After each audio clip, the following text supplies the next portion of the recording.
আরেকটা সুন্দর রেসিপি নিয়ে চলে এসেছি, ভাপা ক্ষীর ভেটকি।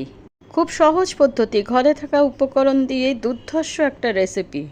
ভেটকি মাছগুলোকে আমি এরকম পিস করে বাজার থেকে কেটে এনেছি। এর মধ্যে দিলাম গ্রেট করা পেঁয়াজ, খোয়া ক্ষীর গ্রেট করা, জল ঝরানো টক দই, 1 চামচ আদা রসুনের পেস্ট, পরিমাণ মতো নুন, হাফ চামচ চিনি, হলুদ গুঁড়ো, ধনের গুঁড়ো, জিরের গুঁড়ো, কাশ্মীরি রেড চিলি পাউডার, সামান্য তেল। এই সমস্ত উপকরণ দিয়ে খুব ভালো করে মেখে নিতে হবে। ভিডিওটি ভালো লাগলে লাইক, কমেন্ট, শেয়ার এবং চ্যানেলটি একটু সাবস্ক্রাইব করে দেবেন প্লিজ প্লিজ প্লিজ। এবার মাছের এই পুরো মিশ্রণটা একটা টিফিন বক্সে নিয়ে নিলাম।